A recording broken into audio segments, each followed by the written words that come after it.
Odamni qizi balog'atga yetgandan keyin har begona erkakni ko'rganda olayib qaraydigan bo'lsa, hammasini o'sha isnodi otasini yelkasiga tushaveradi. Shariat aytadimi, darrov erga ber buni deydi, qutul deydi bundan deydi. O'g'il ham xuddi shunday deydi.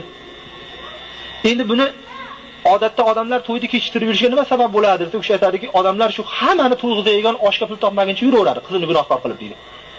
Hammani rozi qiladi-yu, qizini roziligini bir olmaydi deydi. Bu qizga bularda hammasini kelib osh yeyishini nima keragi bor u? O'g'ilga bularda hammasini qorinni to'yg'izishni nima tashvishi bor deydi. Bunga tezda xotinni olsa ketsa bu deydi, qutulsa deydi. Haqiqatda ham shu. Zulfiqor Ahmad Naqshbandiyning gapi bor. To'y qimmat bo'lgan joyda zino arzon bo'ladi deydi. To'y qimmat bo'lsa, zino arzon bo'ladi deydi.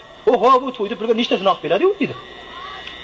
O'shancha qayerda to'yda biz tezda sarf xarajatini kamroq qilib turib arzon qilib qo'ysak, odamlar keyin begona xotinga qaramaydigan bo'lib qoladi o'zi deydi.